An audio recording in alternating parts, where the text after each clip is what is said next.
Hello everyone and welcome to MGNate's Tech Talk episode 3. It's been a while, so we're going to get right into it. So first, we're going to start talking about, the current tech news. First of all, if you haven't heard already, Qualcomm's not happy with Samsung. First of all, their output's just not high enough, so they're actually going to be moving some of their processing to TSMC. And of course, what that brings to the table is we pretty much all know that Samsung's processing node and the way that they make their chips is nowhere near as efficient as TSMC. So when it comes down to it, you could actually have a high performance 8 Gen 1 than Samsung, and it probably won't overheat as much. So we're just gonna have to kind of keep an eye on that.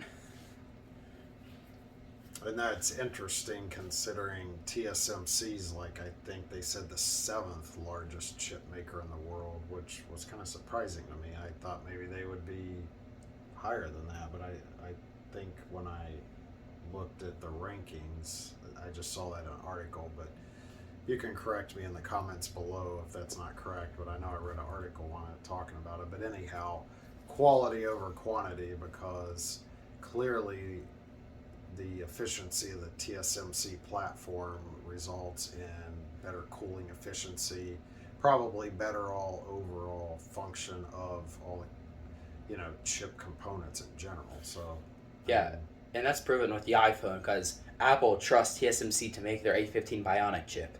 And Apple, they pre-ordered 90 million iPhone 13s to be made, up from the 70 million from the iPhone 12. So TSMC's getting a lot of business from Apple, and Samsung's probably not happy about it, but that's just what they got to work with.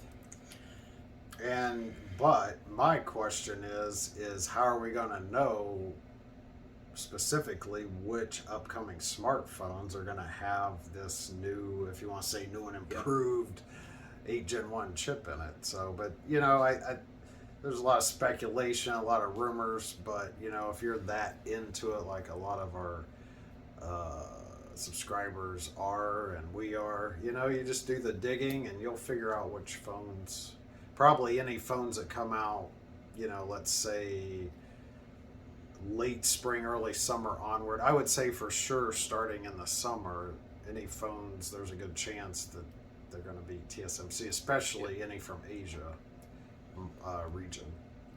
So that's about that. All that there is to touch on the 8 Gen 1. So we're going to go in and talk about you probably have not heard of this yet, but usually RedMagic and Nubia, they just make gaming phones, but they're actually coming out. I'm not sure if this is like a continued series, but something called the ZTE Nubia RedMagic Z40. It's not so much a flagship focused on performance, but just a good general flagship. Like it's gonna have the Sony IMX787, which is a Sony's new highest flagship sensor that they make. And here's something pretty crazy. So the Geekbench multi-core CPU score is going to be 3343. For an 8 Gen flagship, that may not seem that high, but here's the thing. They have, as of right now, the best cooling system in any smartphone. They said the cooling coefficient is 300x times other smartphones. And that's the cooling coefficient. That is insane. Like, in the earlier tests, they've been playing Genshin Impact at 60 FPS max settings. It didn't even break a sweat. That's how good the cooling system is. And yeah, the 8 Gen 1 you might not get as crazy high peak performance like OnePlus because they usually let the chip be a little bit more free peak performance wise, but it's crazy. And also some other good news on the 8 Gen 1 is like, so when it comes to peak performance, it's not looking good. 10 watts it's taking to power it compared to like the 8 watts for the 888, just for a little bit more power on the CPU. Of course, the GPU is way more power, but that's kind of besides the point. So, but when it comes to lower energy task, one YouTuber, Dave 2D, this kind of a quick shout out to him. He played on Pokemon Unite, and his iPhone 13 Pro Max one game of Pokemon Unite 10 minutes took 5%, 3.4 watts on average. An 888 phone would take, where the OnePlus 9 Pro would take 7%, about 4.5 watts. But the 8 Gen 1, with its new AI and optimization, 3.7 watts, falls by 5%, just like the iPhone. So when it comes to lower, less power hungry task, it's really efficient. You're gonna get really good battery life. And of course, Genshin Impact hardcore gaming is kind of like a niche type of thing. Not many people are gonna be playing it on max settings. So yeah. And then You know, some other new phones that are coming up, rumored to be the Motorola Frontier 22, with the, you know, being the first Android flagship with a 200 megapixel Samsung sensor in it, so that should be interesting. Then, of course, you know, the Z40, like Nathan mentioned, the RedMagic 7. We've got possibly the Honor Magic 4 coming out. All the Oppo Find X5 Pro, that's coming out, which could possibly have the best camera system. I'm not necessarily system, but best overall computational photography of the year. But that's going to remain to be seen, because yes, Hasselblad is now involved in Oppo's camera system because of the, you know, kind of reorganizing of OnePlus as a sub brand. So that's just some fun stuff to look forward to, and I'm sure in future episodes we'll be touching more on that and we'll have more information. Anything else in the current news? We should start to see Dimensity 9000 phones popping up. Yeah, and there was also a new Realme phone rumored to come out, and they're gonna have an 80 watt, and it's rumored 150 watt charging. This has been being thrown around for a while, and it's supposed to have the Dimensity 8000. We aren't sure of the exact name yet. People are thinking it might be the Realme GT Neo 3, but you know that's kind of like randomly thrown around. So that's quite uncertain as of right now. So yeah. So, and something to do with the RedMagic. No, I mean the Honor 4. This is kind of crazy, but it scored a 3,900 in the multi-core with the Gen 1. That's leaving to me to think is it's either they're unhinging the thing and it's going to be a thermal nightmare, just crap phone, because, you know, Honor, they don't do much optimization at all. Like with their older phones, you could have 120 hertz on the first page of the settings, but then as soon as you go into a deeper setting menu, it goes to 60. Like, what the heck? Come on. Like, and I don't know, like, what they're planning to do with the Honor Magic 4. Like, you know, we had the Honor Magic 3 Pro Plus, which was an amazing phone. That was really cool. It was top of the end flagship, quad 64 megapixel cameras. So we're gonna have to keep an eye on the Honor Magic 4. But the last thing I'll say on that phone, however, is if it is the first phone with the TSMC based 8 Gen 1 chip, then that's going to be interesting. Now, it would have my attention, because otherwise, I don't see a lot of new spec differences between the 3 and the 4, except didn't the 3 have the 888 Plus? Yes, it did. So that's interesting. I mean, so it'll be fun to see. It's amazing how some of these, Asian phone companies, their cycle for their products is much shorter than, let's say, other phone brands. It's interesting because you think, like 6 months is the phone cycle, and then the next version's coming out. So. Oh, and a quick tidbit of fun information. As of right now, people are saying the overall best Gen 1 phone is the iQOO 9. All the other ones have just had crazy overheating issues and whatnot. The iQOO 9 has just been proving to be the overall best phone. Because, it has the Samsung J1, the Samsung GN5, all the best 50 megapixel sensors Samsung has. And it's going to be going global. February 23rd, I believe. Also, that's the day the RedMagic 7 is being announced. There's a lot of stuff coming up in the next few months that we're going to have to look at. So, kind of on to the main topic of the video, Samsung. They're doing some interesting stuff behind the scenes. To start it off, this new line of phones is just kind of confusing to me, because look, the original Ultra, it would start at 12 gigs of RAM and 128 gigs of storage. That's like the base model, and that's the model that's being recorded on the Note 20 Ultra right now. That year this is being recorded on, and now it's starting at 8 gigs, 128. So just to get the base model of the original flagship, that was $1,200, $1,228. You have to go up to $1,300 just to get the same storage option from last year. So it's just kind of confusing. Is this so they can get more money out of it? Who spent $1,200 on a phone to get 8 gig 128? Like, it just makes no sense. So I'm not sure if they're trying to get more money out of it or what. But something else that's really interesting is this. I feel like the Gen 1 ISP is kind of an attack directly on Samsung, because we all know how much Samsung likes their 108 megapixel sensors. And Qualcomm optimized the Agent 1 for 108 megapixel sensors. They're ISP, so that's kind of raises a question.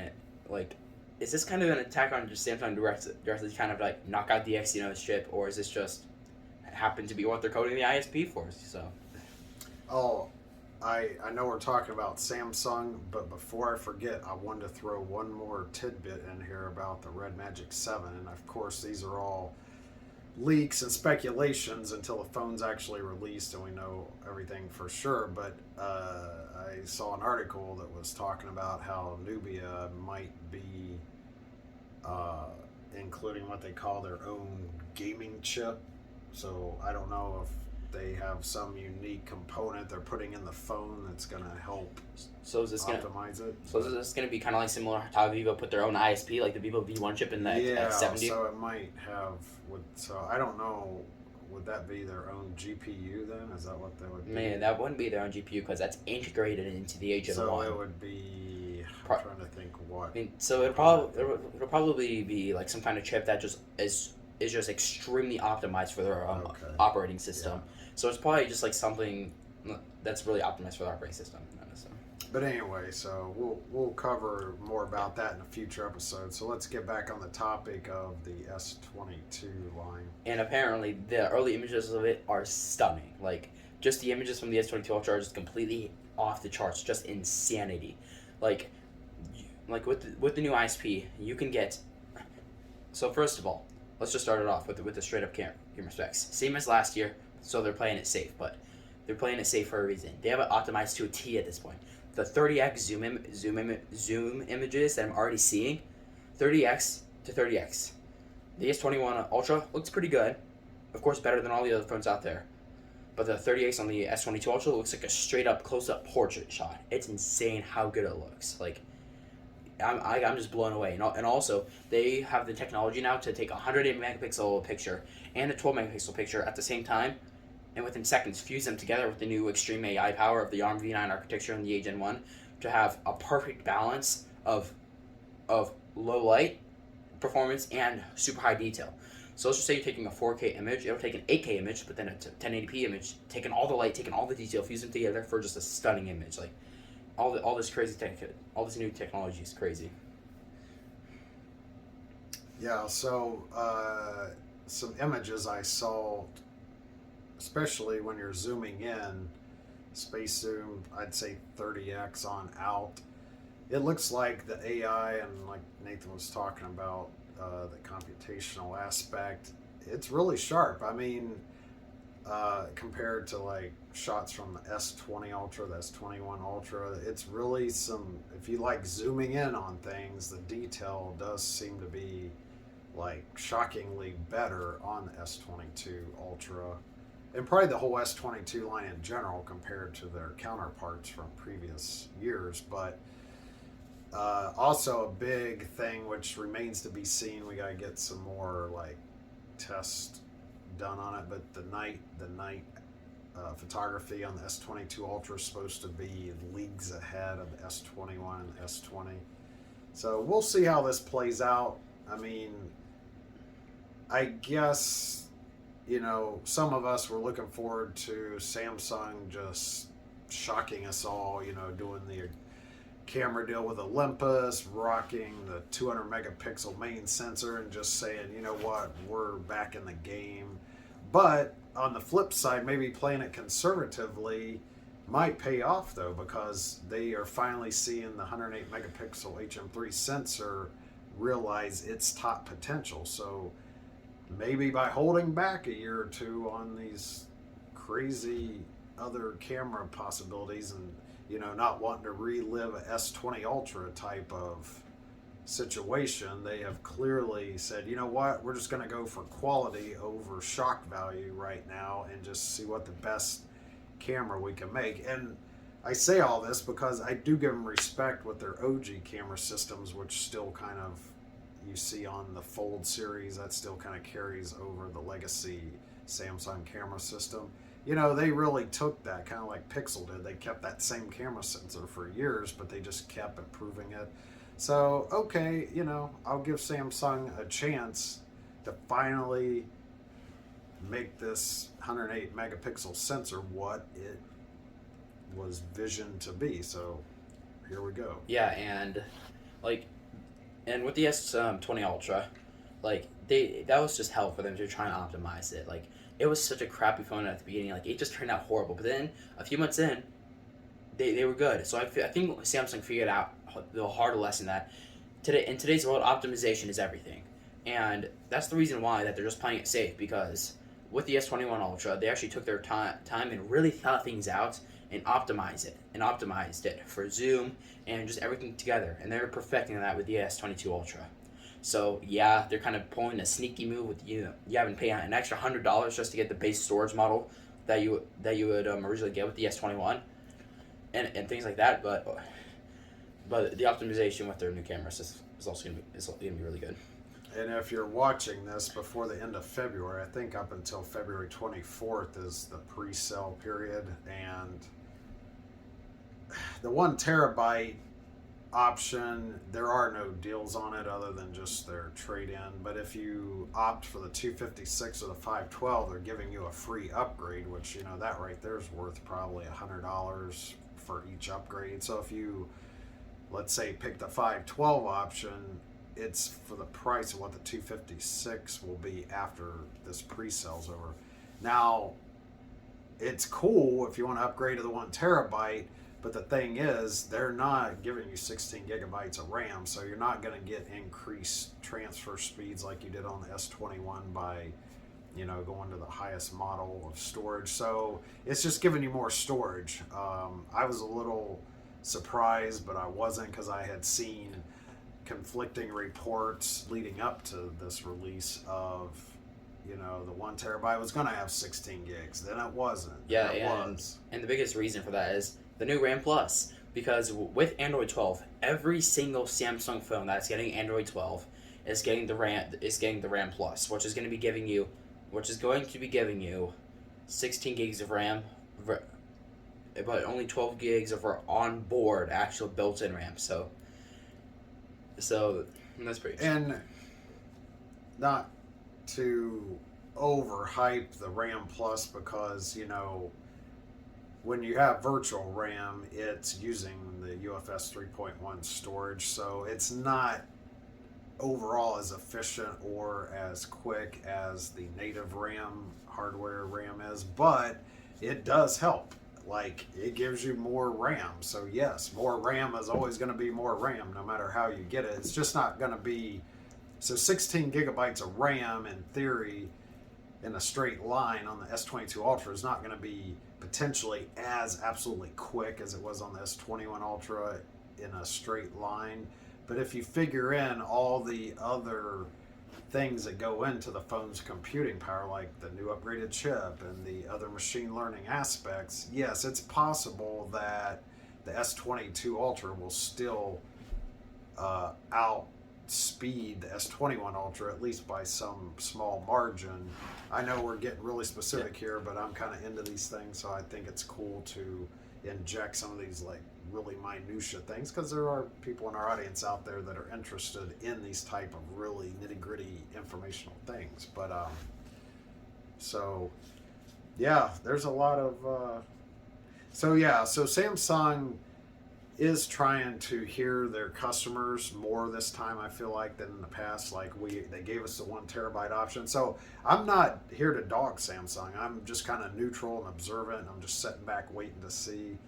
So yes, they're trying to squeeze as much as they can into their phone and keep the price similar. Cause yeah, and this kind of proves it. Like, they like on the Note 20 Ultra that's currently being recorded on, they have a 4,500 milliamp-hour battery with the S Pen. Somehow, I don't know how, they got a bigger camera system with a bigger battery with a bigger S Pen in a smaller form factor. How is it, like, I don't know how that's possible. Like, I mean, it's only slightly smaller than the Note 20 Ultra. The Note 20 Ultra was the only Samsung, other than the Folds, it was the only ever classic camera phone to have a 6.9-inch display, and the S22 Ultra is actually bringing that down to a 6.8. But here's the thing: it's gonna have the same width as the Note. So the aspect ratio of the S22 and S22 Plus is going to be your standard 20:9. That's set. But on the S22 Ultra, it's actually 9:19.3. So it's a slightly wider aspect ratio, and it's going to be slightly shorter. So it's going to be slightly shorter than your S21 Ultra, but just a tiny bit wider, which I really prefer. I appreciate them keeping the legacy or OG wider aspect. That's going to make Note fans happy because guess what? Note fans, we need a little more real estate to scribble on and write on, and it just makes us feel like even though they killed off the Note name through this merging of the two lines, that somehow we carry on some of those traits, which is good. That's kind of like, your genetics carrying on in your family. So yeah, I'm glad they did that. Yeah, that's good. It also has the same sharp design as the Note 20. So it has your flat bottom, and you're kind of sharpened off corners. So it's not like a box like the iPhone is, but the corners, instead of smoothly going around to the back of the phone and ending off, it kind of comes to a point at the edges, and the corners are quite pointy. Like, they're rounded, but they're pointy. So they did change it to the exact same form factor. And software, you're of course gonna have you're of course gonna have that S Pen, so you can take the S Pen out. It'll bring up your Samsung Notes. You can scribble it down, put the S Pen back in, and it'll save your notes. But it's also gonna have your S22 type optimization power. So here's the most exciting thing about this merger.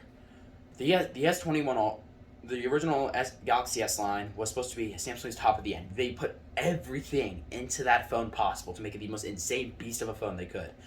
Then the Note series, it was slightly tuned down specs, but you got the S Pen and more multitasking abilities with the different software. But they realized over time the specs got really close, and they started to kind of intermingle. So then they merged the two. So now moving on to the lower models. So do you have anything else to add to the S22 Ultra before we move on to the lower models? The only question I had was, do you know if the S22 Ultra is a little thicker, though, this time around to incorporate the fatter battery and the S Pen, or we don't really know yet? I mean, it looks kind of chunky, but not crazy. But I think it's gonna be slightly bigger, but it's not good. But it's like 8.5 millimeters thick, so it's a normal thickness. It's not like the Asus ROG phone that's like 10 point. oh, The Asus ROG phone is like 10.6 millimeters thick. That thing's a little brick in your hand. So it's gonna be of course slightly heavier, slightly bigger, but nothing like the iPhone. The iPhone has the steel rails on the outside, more dense than aluminum. So and one last thing, upgraded to Gorilla Glass Victus Plus. So moving down to the lower models. So the lower models, you're losing out on a lot, just like normal. You're capped at 8 gigs of RAM, 256 gigs of storage. You also don't have the dynamic LTPO display. You do have the dynamic display, but it won't be able to adapt on the fly. It's dynamic, so it can go down to 60. It can go down to 60 if you're on your app, and then of course you can jump back to 120. But 60 and 120, that's it. It doesn't have the LTPO where it can adjust each individual pixel down to 1 hertz. That's insane. Yeah, this new LTPO technology, Samsung's just flexing their display prowess out there at this point. Now, personally, when I was looking at phones, I was a little interested in the S22 Plus because it features the GN5 sensor for the main camera sensor. But I will give Samsung on the Plus version, it's almost like they did kind of okay, so before there was an Ultra, the Plus was the top of the line. So I feel like Samsung kind of went back in the past a little bit and brought back a little of that premium feel to the Plus version because they have stepped it up with bringing back the front and back glass sandwich, the upgraded camera sensors they've put in it, the faster charging, 45 watts, which you won't get on the base model. I was just double checking to make sure you couldn't get a 12 gig option in the Plus, and you can. It doesn't appear. It looks like 8 gigs is what it is, which is fine, I guess. And of course, but with the RAM Plus, 12 gigs is going to be on board technically, but it's going to be of course lower RAM, of course, because the RAM's going to be like, hey, storage, we need you to come and do us a favor real quick, and of course the UFS is like we already said, not going to be as fast as your base RAM, and when it comes to it. The Plus and the regular are slightly smaller. So the base model is 6.1 inches, same screen size as the iPhone, and it's gonna have a slightly small battery at 3,700 milliamp hours. But here's the thing. Since it is slightly downgraded, and also the S22 Plus I believe it went from 4,700 down to 4,500. But here's the catch with that. The Samsung's new display is way more efficient, of course. The new E5 color palette, it's just a more efficient type of panel. I'm not sure how, but Samsung's it's either been like optimizations or just some new display technology that So they're they are using the E5 on the S22 line. Yeah. And we've already touched upon, they've been upgraded from plastic on the back to glass on the front, back to glass on both sides for the models. Of course, the Gorilla Glass Victus Plus. So, and I don't know though if the two lower models have the Victus Plus. That might be an Ultra exclusive. maybe I've heard both ways. I've heard some people just say, "Oh, it's on all of them," but then I've been hearing it might just be on the Ultra. We'll know more as these phones start to come out and we find out for sure. Because even the specific specs in total are still making their way to. Yeah, and of course we know the base specs like screen resolution and just all that stuff. So of course the Ultra has 1440p, and the below model is 1080p. That's just been tradition at this point for the last few years. Oh, and something that's kind of cool is now the Gen 1 has the efficiency and power to run LTPO from 1 to 120 at 1440p. Thank you, Samsung. We've been wanting that, so we don't have to go onto our literal PC, download some random file from your PC down to your phone to hack it. It's because people have actually done that to try and hack 1440p 120. Oh, and one thing that's kind of annoying is with the Android 12, they patched the power saving 120 little workaround. So that's kind of annoying. So, what are your thoughts as we wrap up this episode 3 of Tech Talk? Any random thoughts? This would probably be a good time if there's any random thoughts you have. I mean, I think it's been exciting. We're finally here. It seems like from the fall, which is sort of like the secondary time of the year when new tech comes out, but now we're kicking off a whole new year and we're in full gear. So one thing I will mention in this random final thought segment here is that OnePlus has really kept their ideas under wraps. I mean, It's like they rushed out the OnePlus 10 Pro just in China, which is cool. We got an early look at it. But then the issue did arise pretty quickly that it was kind of better optimized than, of course, the 12 Pro, that they just kind of stuck the chip in there and threw out a phone as fast as they could. Kind of classic Xiaomi style. They're always like the first out there. Same with Motorola, but they rushed it out there. The reviewer said that they were crap. But then Motorola, 2 software updates later, the X30 is an amazing phone all of a sudden. It's just a great phone. 4K 60's been unlocked. You have all these cool new features on the X30, but they just didn't ship with launch. So. Oh, and speaking of the X30, the Edge 30 Pro, which is basically the global release of it, has been spotted on certification sites. So we're real close to that, and it's also going to have stylus support for the Motorola Pencil, I think they call it. So it's gonna have the same. So it's probably gonna have an upgraded version of the stylus in the Moto G stylus series. Yeah, maybe. It's not like, I don't think it's gonna have all the features. It's just gonna be like the S21 was in a way. It's gonna support it, but it's not. It may not be full. It could be fully functional, but I'm not so sure Motorola wants to dilute their G stylus line like that, because actually they're planning, I've heard in the future, to actually upgrade the G stylus line to more of a upper mid. Kind of like how they expanded their Moto G series all the way up from it used to be like Snapdragon 400 series up to the 700. Now they've expanded that to the 888 Plus with their. So Motorola is doing some good stuff, and we'll see how it works out. And the last thing here is OnePlus. They've been so we've noticed that OnePlus, they kind of tuned down their OnePlus 10 Pro compared to the 9 Pro from last year, and there's just like it's generally the same, but they've just kind of watered it down a little bit in a few different spots. So we're thinking there's been tons of rumors coming out with a OnePlus 10 Ultra that's coming out later on, kind of like how the Xiaomi Mi 12 Ultra is coming out a little later this year, usually like around the April time, and it's rumored to have an insane periscope lens on it. So and we've seen it, like we have you still have the same body, same all this, but up to 12 gigs of RAM and possibly up to a terabyte, 1 terabyte of storage, and like we need a higher storage option, like OnePlus just keep 256. They got to raise the bar, and Hashtag I wish a monochrome lens would come back to the Ultra. I know that's a pipe dream. Sorry, I had to throw that in there. And the periscope lens, I mean, it's looking interesting.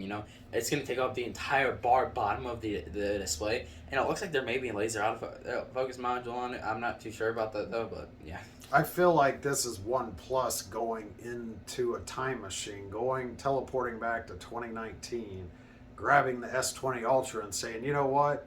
You're just back here in 2019 not doing anything. Now let's take you to the future. We're just going to put our label right on you, and you're going to be our new Ultra. So welcome to the future, S20 Ultra. You are now called the OnePlus 10 Ultra. And that's just my theory for the day.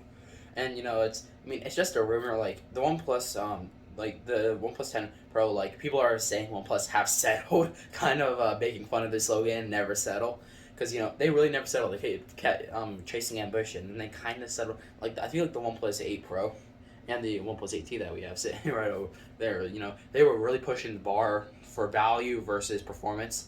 And the OnePlus 9 Pro, they jacked the price a little bit, but kept the same specs, and they kept the price the same again, but kept the same specs. Like OnePlus used to be a hardcore enthusiast brand. Like, we kept cheering them on. People were so excited. The enthusiasts were so excited to see what value they could get out of their OnePlus. And I'm not sure if that has anything to do with the Oppo. Like, OnePlus was known for so many things. They were known for their clean operating system, their high performance phone, and they could keep the performance high over time. Great value, great camera system. But now with the new Color OS, there's just gonna be bloatware in there now. You're gonna have a little bit of Oppo bloatware here. You're gonna have a little bit of bloatware there. The new Color OS is not gonna be as clean as it was. Pretty much stock Android, right behind Motorola and right behind Google phones themselves. Like, they were so close to just that nice clean Android. That's why people loved them. That's what OnePlus was known for. But then all of a sudden, out of nowhere, they just decided, BBK, they just decided, hey, we'll take OnePlus under our wing. Well, Apple was like, hey, we'll just take OnePlus under our wing, and then they gave it Color OS 12. But there's breaking news, rumors in the wild that Oxygen OS 13 has been spotted in beta testing. So this unified software could be delayed. And just like the Color OS 12 hasn't been known so hot on the OnePlus 9 Pro. Anyway, like they had to rebate it and send it out. Oh, and here's some cool information. The global OnePlus 10 Pro is gonna have Oxygen OS 12. Very good, very good. So my thinking is that may be actually a China exclusive where they have Color OS in China, and then hopefully keep the Oxygen OS global. That's my biggest hope. Just one change to that. The China version is 12.1 Color OS, so it was a slight. It kind of like One UI 4.1 on the S22. So just a minor, but the 0.1 did add some things. But anyway. And also this new GPU Hyper Boost. And if you don't know, OnePlus, they have their own esports team, and this new GPU Hyper Boost, basically, it's kind of doing what the RedMagic Z40 is, but with software. So they're basically toning down their performance slightly for perfect sustained performance. Probably toning it down just a little bit by 5 to 10%, but give you super solid, consistent performance at that 90% peak performance. Not going up to 100%, overheating the chip, but just like Genshin Impact, they kept it at 50 FPS instead of going all the way to 60, but they kept it smooth. So that's just kind of like an interesting little thing there.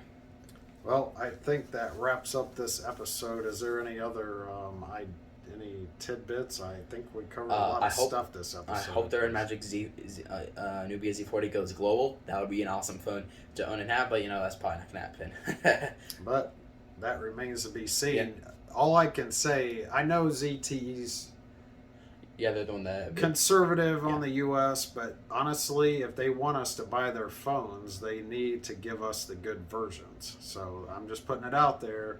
If they'd have rolled out the S22 Ultra Aerospace Edition here, I might have even considered picking one up for unboxing. But and it's not a surprise that they released it because they're the maker of the RedMagic series. They had the 512, 18 gigabyte model. They don't own ZTE. They don't process the phones, but they make them.